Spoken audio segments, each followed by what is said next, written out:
Graças a Deus, mais um culto. Graças a Deus por estarmos reunidos para louvar e exaltar o nome do nosso Senhor Jesus Cristo. Faço o convite a todos que estão presentes e também a você que está nos acompanhando pelo canal Família Batista Prudente, a nos acompanhar com a sua Bíblia. Vamos abrir aí no livro de Atos, capítulo 2. Atos, capítulo 2, versículos 37 ao 47. Esse, mais uma vez, pelo segundo domingo, será aí o texto base para a nossa mensagem. Atos, capítulo 2, versículo 37 ao 47, diz assim: E ouvindo eles isto, compungiram-se em seu coração e perguntaram a Pedro e aos demais apóstolos: Que faremos, homens, irmãos? E disse-lhes Pedro: Arrependei-vos, e cada um de vós seja batizado em nome de Jesus Cristo em remissão de pecados, e recebereis o dom do Espírito Santo. Porque a promessa vos diz respeito a vós, a vossos filhos e a todos os que estão longe, a tantos quantos Deus nosso Senhor chamar. E com muitas outras palavras, isto testificava e os exortava, dizendo: Salvai-vos desta geração perversa.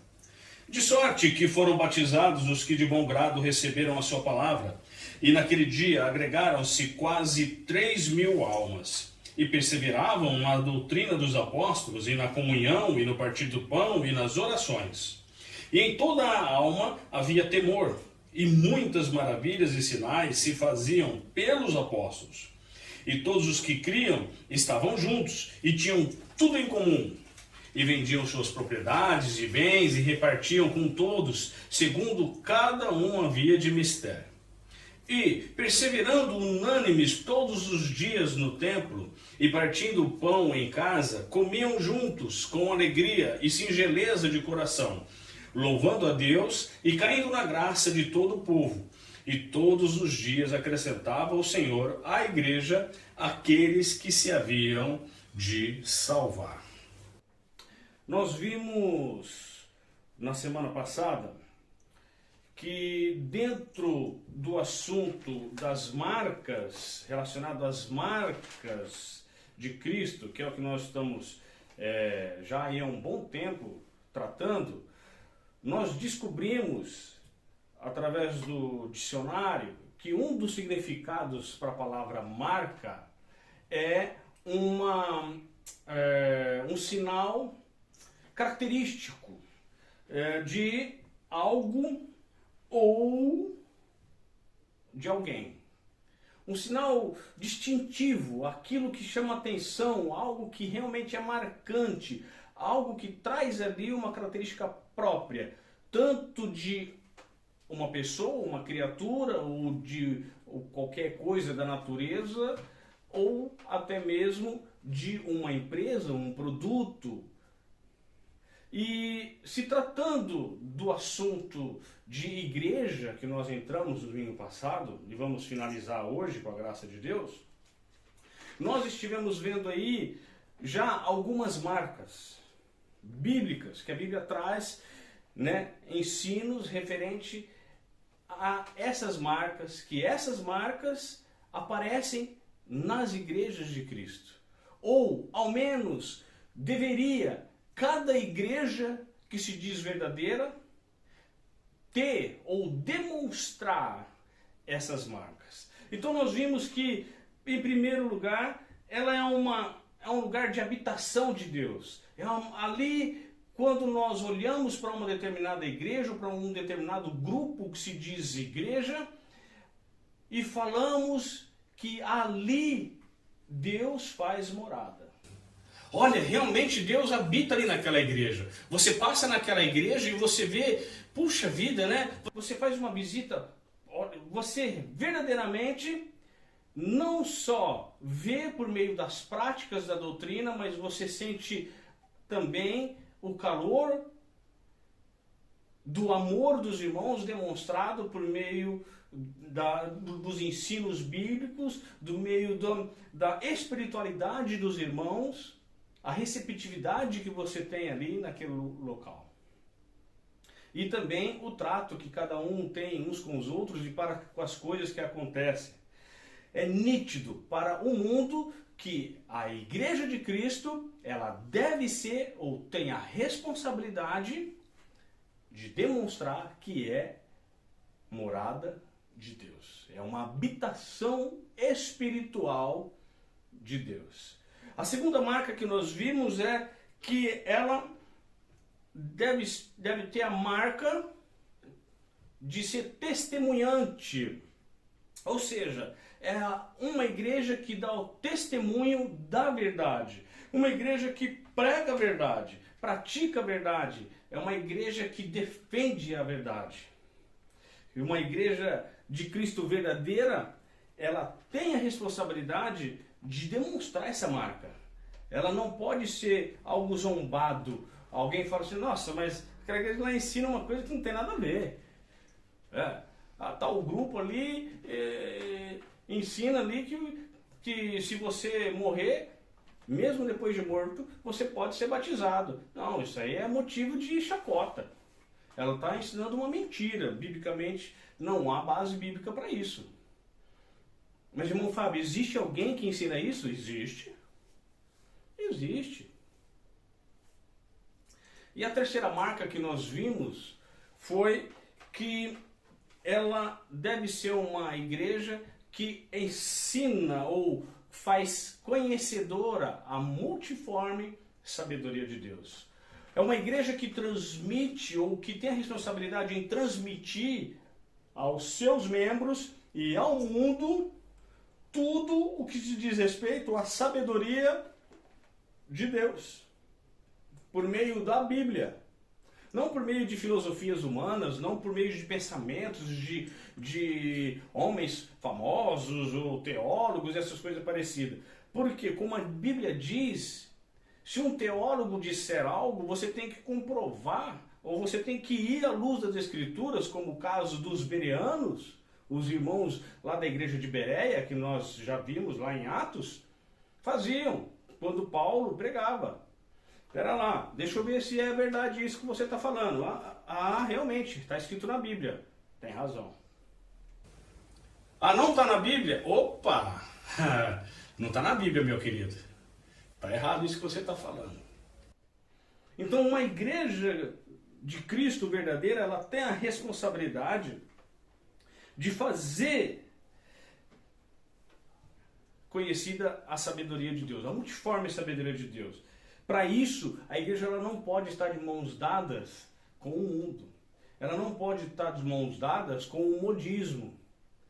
E todos esses pontos, essas marcas, nós também fizemos uma comparação, também trouxemos ali para pensarmos também na nossa vida individual. Na nossa vida particular, de como tem sido a nossa vida particular, como tem sido a nossa vida diante de Deus em relação a essas marcas.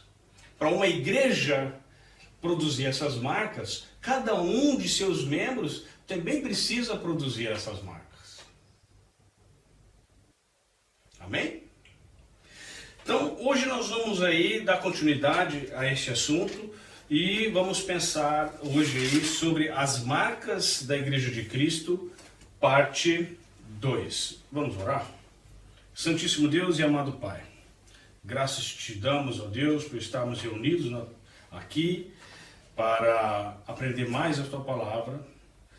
Te louvamos, ó Deus, porque já pudemos te louvar com hinos, com o salmo, e estamos agora, Senhor, aos Teus pés para rogar a Tua misericórdia por nós, para que o Senhor abra a nossa mente, o nosso coração, dá-nos entendimento, dá-nos discernimento para aprender a Tua Palavra.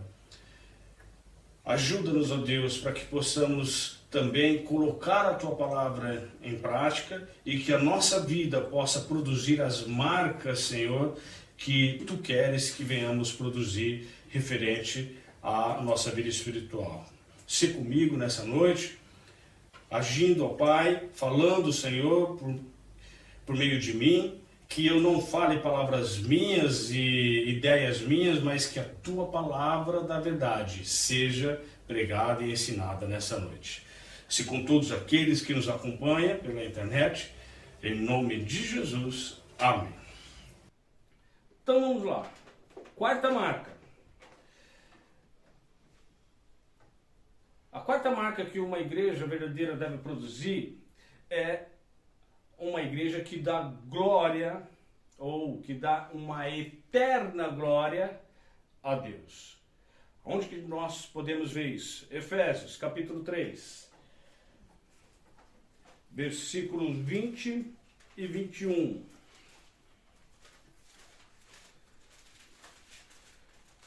Efésios 3, 20 e 21 diz assim: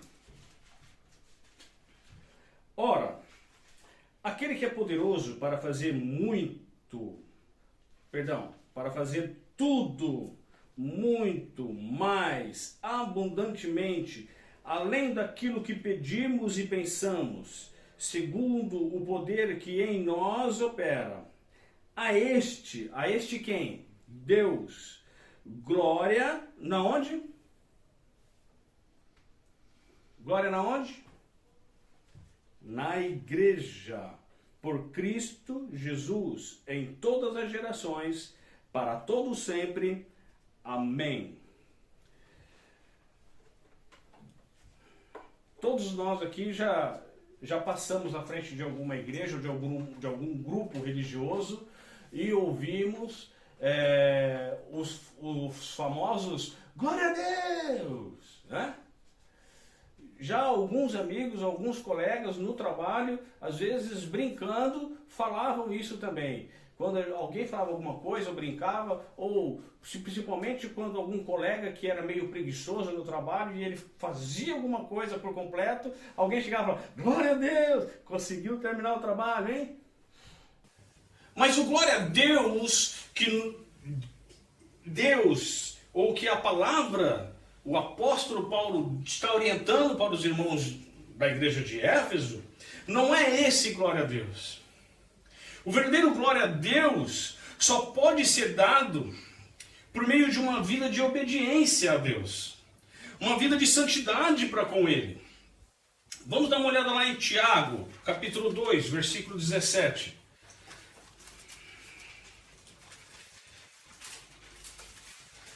Tiago, capítulo 2, versículo 17. Olha o que está escrito aí, ó. Tiago 2,17. Assim também a fé, se não tiver as obras, é morta em si mesma. Não adianta você chegar na igreja no domingo ou num culto, seja lá onde for, uma reunião com os amigos, com parentes, se diz respeito a algo espiritual, a algo voltado a louvor, a adoração a Deus, e chegar lá e dar glória a Deus, isso e aquilo, se a sua vida em prática, no dia a dia, não glorifica a Deus. Não adianta uma igreja se reunir e ter lá grupos de louvores, e grupos daquilo outro. Hoje tem grupo de tudo quanto é maneira dentro da igreja, né? Será que glorifica a Deus? No restante da semana, no restante dos dias, será que está glorificando a Deus? Será que Deus é glorificado? Se as minhas obras não forem de obediência à palavra de Deus, não é possível dar eterna glória a Deus. A mesma coisa a igreja de Cristo. Ela não dará glória a Deus se não tiver as obras de obediência. Obediência a quê, irmão? Obediência às Sagradas Escrituras. Tudo aquilo que uma igreja tem que praticar, tudo aquilo que uma igreja tem que fazer, está nas Escrituras. Deus não vai aparecer para você no meio da noite, num sonho, e vai falar, olha, irmão, você vai lá e faz assim, assim, assim. Não! Você quer direção para a sua vida, quer direção para a sua igreja? Leia a Bíblia, estude a Bíblia.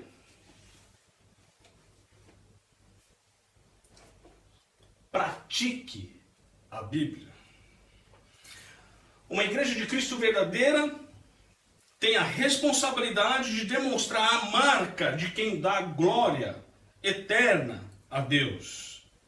Não só por palavras, mas por suas obras de obediência. A sua igreja dá eterna glória a Deus? Obedece à palavra de Deus? A sua vida tem dado eterna glória a Deus? Quinta marca. Essa marca é a marca da edificação. O que seria isso, irmão Fábio? Marca da edificação. É uma igreja que edifica os seus membros. Onde que nós podemos ver isso? Vamos lá para Efésios novamente. Efésios capítulo 4, versículo 11 ao 13. Efésios 4, 11 ao 13. Diz assim a palavra do Senhor. E ele mesmo deu uns para apóstolos, e outros para profetas, e outros para evangelistas, e outros para pastores e doutores, querendo o aperfeiçoamento dos santos, para a obra do ministério, para quê? Para a edificação do corpo de Cristo, até que todos cheguemos à unidade da fé e ao conhecimento do Filho de Deus, a homem perfeito, à medida da estatura completa de Cristo. O apóstolo Paulo está falando aqui a respeito dos ministérios dados depois que Cristo subiu aos céus. Houve ministérios. Então, foi dado uns para apóstolos, foram 12 os apóstolos.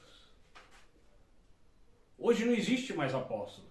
Aquele que se diz apóstolo é um tremendo de um mentiroso. É um tremendo de um charlatão.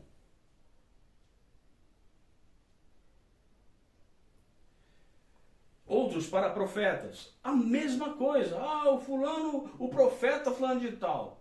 Depende. Se ele for um pregador da palavra de Deus, um pregador bíblico, segundo o significado da palavra profeta, então ele é um profeta, ele está pregando, ele está transmitindo a palavra de Deus. Agora dizer que recebeu uma mensagem, que o irmão profetizou sobre a vida do outro, e que não sei o que, isso é outro charlatão. Depois, evangelistas, pastores e doutores, para quê? Para o aperfeiçoamento dos santos. Olha só, não estamos falando da igreja em si. Então Paulo está falando dos santos, ou seja, de cada irmão em individual, na sua vida individual. E depois, para a obra do ministério, para a edificação do corpo de Cristo. O que é o corpo de Cristo? A igreja. Hoje está muito em voga, né? A gente vê muita gente falando assim, eu sou igreja. Eu sou igreja coisa nenhuma. Eu sou um membro. Uma pessoa sozinha, ela não pode se dizer que ela é igreja. A igreja são 2 ou mais pessoas. Se tiver 2 pessoas ali reunidas, como Jesus diz, 2 ou 3 reunidos em meu nome, ali eu estarei. Pronto, eles se separaram do mundo para um determinado objetivo. O objetivo de glorificar e exaltar o nome de Deus. De aprender a palavra de Deus, de estudar a palavra de Deus, de orar pelos seus, interceder pelos seus, de trabalhar na obra, evangelizar, pregar.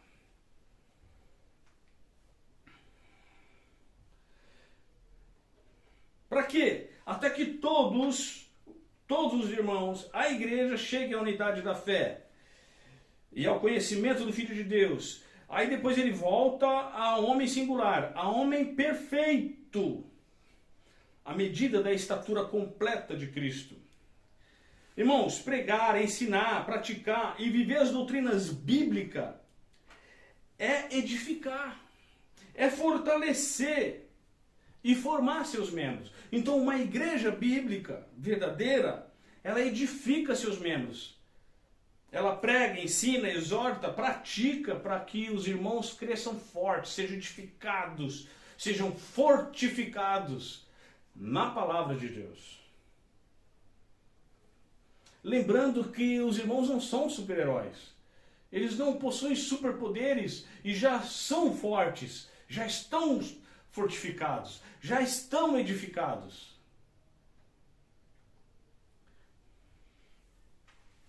Uma igreja de Cristo que se diz verdadeira, ela tem a responsabilidade de demonstrar a marca de quem edifica seus membros. Olha, aquela igreja ali, olha, tem um ensino forte, hein? Tem um ensino ali, eles são bons de estudo. Vou chamar a atenção aqui daqueles que se dizem batistas. Quantas vezes eu já ouvi, né, pessoas dizendo assim, batista estuda a Bíblia. A gente tem que tirar o chapéu para os batistas porque o batista estuda a Bíblia. Você é batista? Por que você não está estudando a Bíblia? O que está te impedindo de estudar a Bíblia?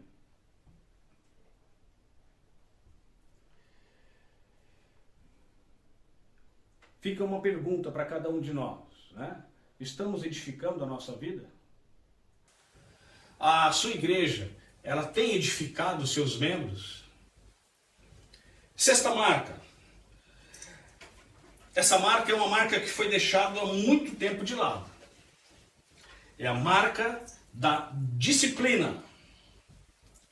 Uma igreja que se diz cristã, ela é uma igreja séria e amorosa, que disciplina seus membros. Assim como os pais disciplinam seus filhos.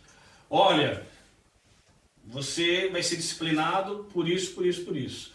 Olha, meu filho, vou te dar tal disciplina para que você possa compreender amanhã ou lá na frente, você vai compreender o valor disso, disso, disso. O porquê que eu estou fazendo isso, isso. Onde que nós podemos ver a respeito disso? Vamos lá, Mateus capítulo 18.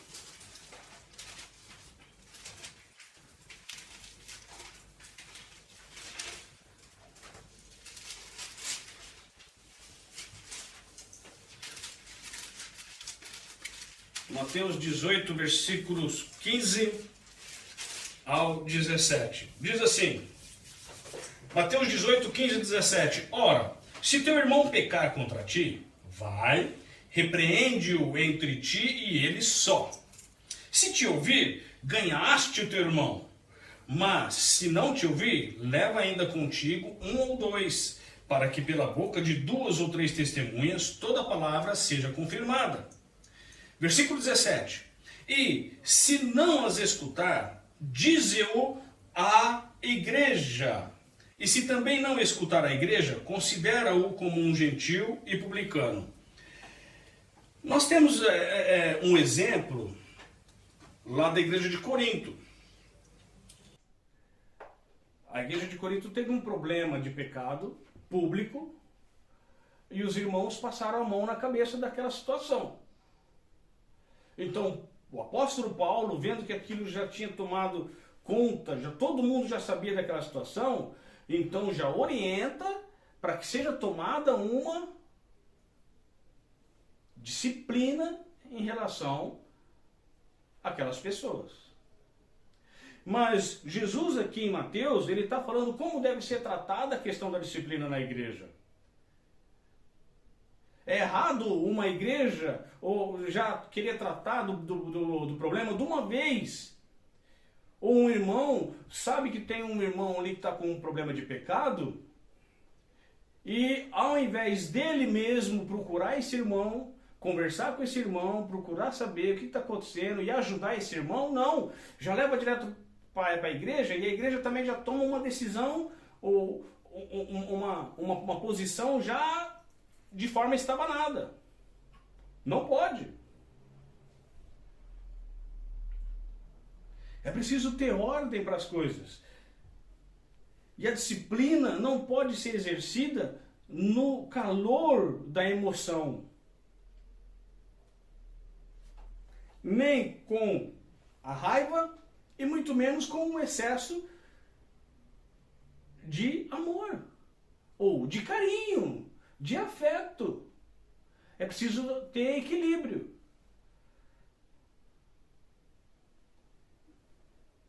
Se eu exercer muito amor para com meus filhos não serão disciplinados de maneira correta.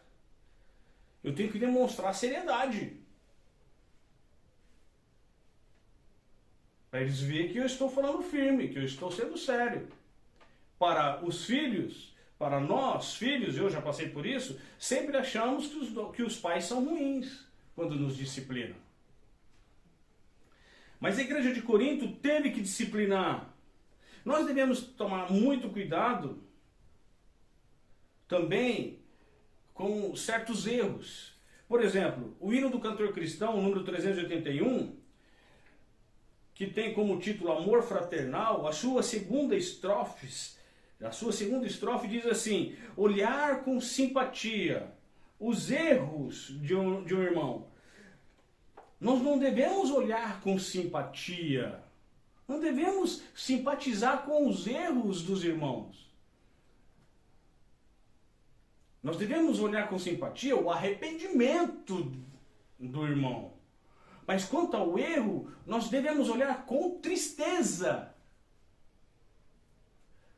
Como é que você fica quando está cozinhando, vai cortar lá um tomate e faz um corte no seu dedo? Como é que você fica? Triste. Puxa, cortei meu dedo. Tristeza. É a mesma coisa.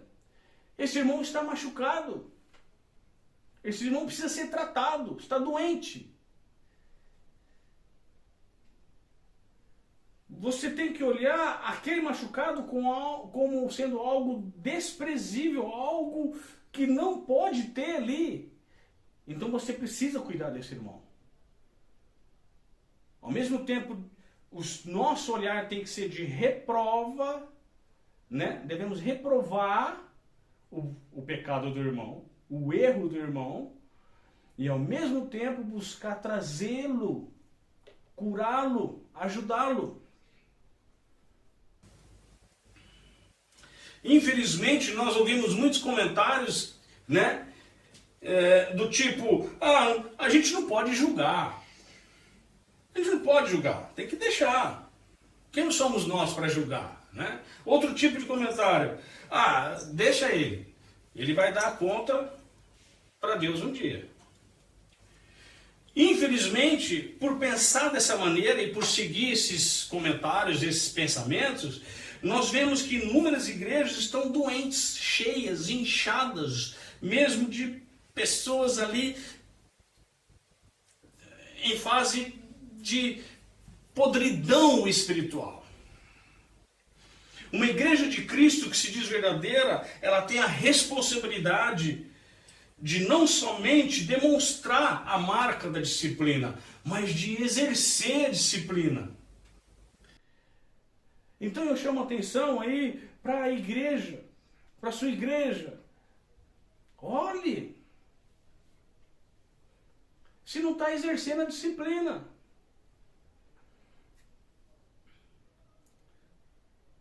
Chama atenção para a sua família.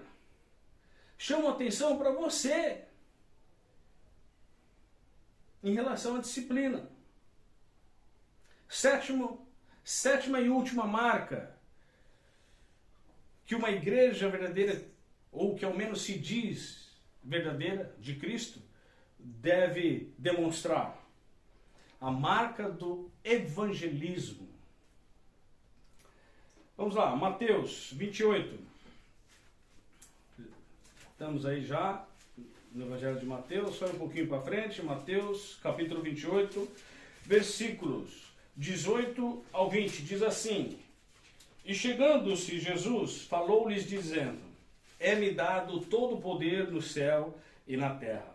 Portanto, ide, fazei discípulos de todas as nações, batizando-os em nome do Pai, do Filho e do Espírito Santo, ensinando-os a guardar todas as coisas que eu vos tenho mandado, e eis que estou convosco todos os dias, até a consumação do mundo. Amém. Evangelismo não é uma obra que pode ser feita pela igreja. O evangelismo não é uma obra que pode ser feito por cada irmão, por cada pessoa que se diz cristão, por cada pessoa que se diz crente. O evangelismo é uma ordenança. Quando nós não fazemos evangelismo, se nós não pregamos o evangelho para alguém, se nós não compartilhamos uma mensagem, uma pregação para um amigo, não entregamos um folheto no portão de uma casa, se a nossa vida não dá testemunho desse evangelho que pregamos, nós estamos em desobediência com Deus. Estamos em pecado com Deus.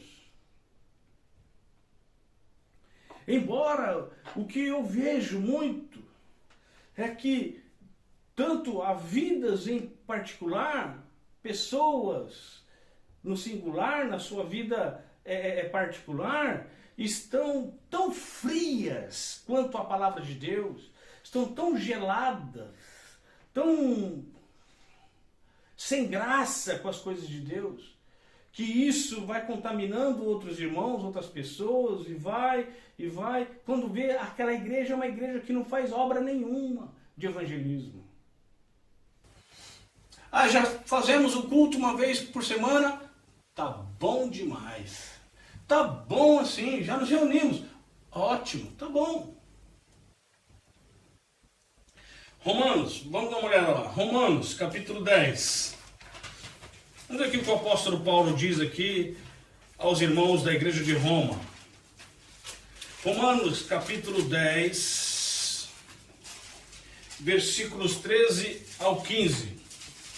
Diz assim: porque todo aquele que invocar o nome do Senhor será salvo. Aí Paulo continua e faz uma pergunta, ou várias perguntas. Versículo 14: como, pois, invocarão em quem não creram? E como crerão naquele de quem não ouviram? E como ouvirão se não há quem pregue?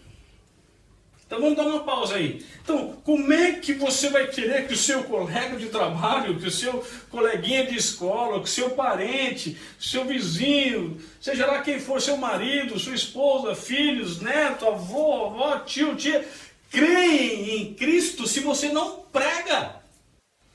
Se você não fala de Cristo para a pessoa, se você nem sequer fala, olha, só Jesus pode salvar a sua vida dos seus pecados. Você sabia que você está separado de Deus por causa do seu pecado? Mas Deus amou o mundo de forma tão maravilhosa a ponto de dar o Filho dele para morrer, para pagar pelo seu pecado. E por meio dessa obra de Cristo você pode estar livre do pecado?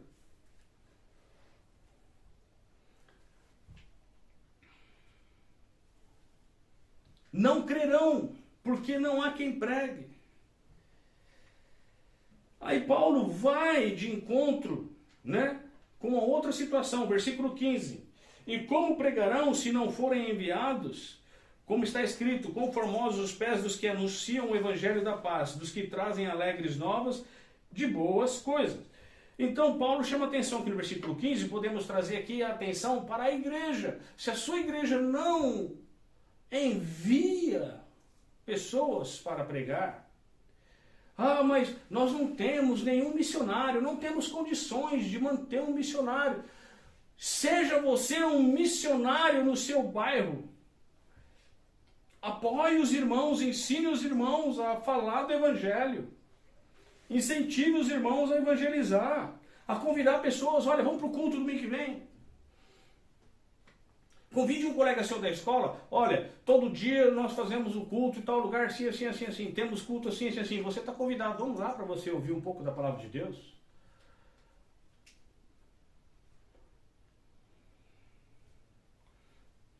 E Paulo finaliza, quão formosos são os pés dos que anunciam o evangelho da paz, dos que trazem alegres novas e boas coisas. Eu costumo dizer, aqui para os jovens, você quer escolher um bom jovem para você se relacionar? Então comece a analisar ele, a olhar, ver se ele tem o pé bonito. ver se aquela jovem tem um pé bonito. O que eu quero dizer com isso? Biblicamente falando, se ele prega o evangelho, se ele fala de Deus.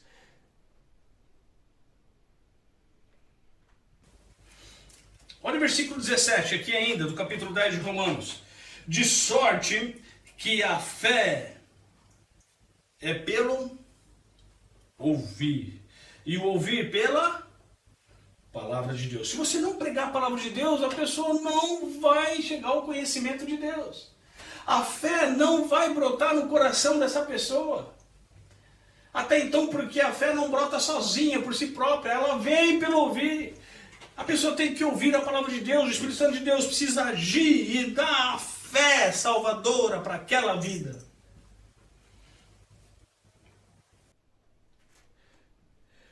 Se você não prega o evangelho, você não pode dizer que você ama o seu próximo.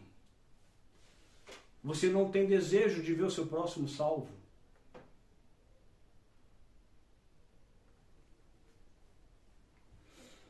O objetivo de toda pregação e ensino da palavra de Deus deve ser, para além de edificar seus membros, deve ser de, vamos dizer assim, de fazer com que o pecador venha ao arrependimento. Reconheça os seus pecados, reconheça a sua condição de perdido espiritualmente e seja salvo. Vimos que uma das marcas que a igreja deve produzir é que seja uma igreja edificante, edificar seus membros. Mas a outra parte do objetivo de pregar o evangelho é exatamente de levar o pecador ao conhecimento da palavra de Deus, ao arrependimento.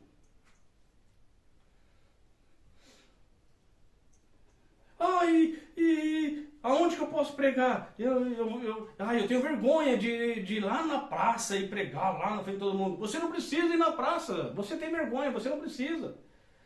Mas Deus vai colocar as pessoas no seu caminho. Haverá oportunidades todos os dias. Na escola, no mercado, no trabalho, no passeio, na farmácia, no hospital. Todos os lugares. Jesus disse, ide por todo o mundo. Tem pessoas, hoje em dia, né, as pessoas passam mais tempo no telefone, né? O smartphone hoje é algo prioritário na vida de muitas pessoas. Então, o tempo que a pessoa gasta ali e dá risada de vídeos e compartilha histórias no Instagram, no Facebook, no Twitter e aquelas coisas todas, passa tanto tempo naquilo, mas não transmite a palavra de Deus. Coloca a banda favorita tocando no Instagram, no Facebook, manda o vídeo para o colega pelo WhatsApp, mas não manda nem sequer uma mensagem evangelística. Você tem vergonha de ser crente? Será que é isso?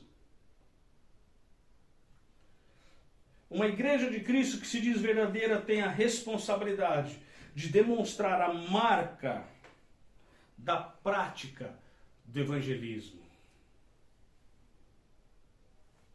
Quero concluir.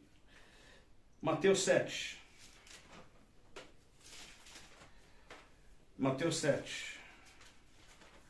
Gostaria que você estivesse pensando nessas marcas que nós falamos agora. Essas marcas são como nós vemos em Gálatas a respeito dos frutos do Espírito. Uma igreja que diz que dá glória a Deus, mas ela não exerce disciplina, então ela está produzindo um mau fruto, junto com o fruto bom. Pode isso? Vamos ver o que a Bíblia diz. Mateus 7, a partir do versículo 15. Acautelai-vos, porém, dos falsos profetas, que vêm até vós vestidos como ovelhas, mas interiormente são lobos devoradores. Por seus frutos os conhecereis. Porventura, colhem-se uvas dos espinheiros, ou figos dos abrolhos? Assim toda árvore boa produz bons frutos, e toda árvore má produz frutos maus. Não pode a árvore boa dar maus frutos, nem a árvore má dar frutos bons. Toda árvore que não dá bom fruto, corta-se e lança-se no fogo. Portanto, pelos seus frutos o conhecereis. Vamos dar uma pausa aqui? Todas essas marcas que nós citamos nesses 2 últimos estudos, elas devem ser demonstradas por uma igreja verdadeira. A nossa vida espiritual, particular, individual, deve produzir essas marcas. Um pai de família que se diz que faz evangelismo e que isso e aquilo e não é correto com seus filhos diz respeito à disciplina, não existe disciplina na sua casa, no seu lar, ele está em pecado. Ele não produz os frutos bons. Jesus está falando aqui dos últimos tempos e dos falsos profetas nessa passagem. Olha só, versículo 21. Nem todo que me diz, Senhor, Senhor, entrará no reino dos céus, mas aquele que faz a vontade de meu Pai que está nos céus. Muitos me dirão naquele dia, Senhor, Senhor, não profetizamos nós em teu nome? E em teu nome não expulsamos demônios? E em teu nome não fizemos muitas maravilhas? Então lhes direi abertamente, nunca vos conheci. Apartai-vos de mim, vós que praticais a iniquidade. Naquele dia, que dia? No dia do juízo final, muitos vão virar para Cristo e falar, mas Senhor, eu fiz isso. Senhor, eu profetizei. Senhor, eu fiz sinais. Jesus vai falar assim, eu não conheço você. Jesus vai virar para aquela igreja e vai falar, não conheço vocês. Vocês praticam iniquidade.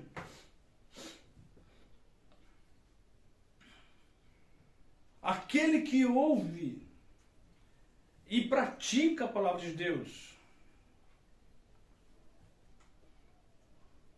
esse é o que estará na glória com os céus, nos céus. Todo aquele que escuta as minhas palavras e as pratica. Versículo 24. Assemelhá-lo-ei ao homem prudente que edificou a sua casa sobre a rocha. A sua igreja ouve as palavras de Deus e as pratica. A sua vida está ouvindo a palavra de Deus e está praticando a palavra de Deus. Você que se diz crente, você que se diz cristão, e para você que ainda não está em Cristo, talvez a sua desculpa é, mas existe tanta igreja no mundo, como é que você vê qual é a igreja verdadeira? Compare com as escrituras, vê se o que ela pratica é bíblico, vê se o que ela ensina é bíblico. Aquela que se aproxima mais das escrituras e da verdade de Deus, essa é a igreja verdadeira. Hoje todo mundo diz que é evangélico, todo mundo diz que é crente. Mas o fulano diz que é crente e vive daquela maneira lá, vive fazendo tal coisa. O que nós acabamos de ler agora? Pelo fruto conhecereis.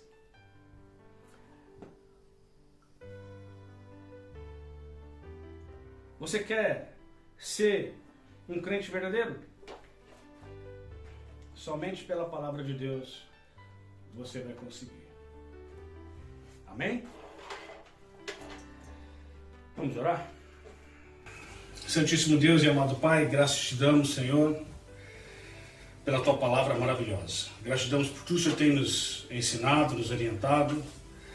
Gratidão, ó Deus, porque podemos aprender referente ao que nós devemos produzir, do que nós devemos praticar, Senhor, em temor a Ti, em amor a Ti, em reverência a Ti. Ser conosco, nos fortalecendo, nos ajudando, nos auxiliando. Ser conosco nessa semana, nos guardando, nos protegendo, dando-nos, ó Pai, oportunidades para pregar o Evangelho, para fazer com que essas marcas, ó Deus, transpareçam, resplandeçam, sejam demonstradas por meio das nossas vidas. Ser com aquele que ainda não está salvo, ser com aquele que ainda não te conhece, Senhor. Esteja agindo, Senhor, segundo a tua misericórdia na vida de cada uma dessas pessoas, transformando. É em nome do teu Filho amado, nosso Salvador, Senhor Jesus Cristo, que lhe peço essas bênçãos. E desde já eu te louvo agradecido. Em nome de Jesus. Amém. Que Deus abençoe.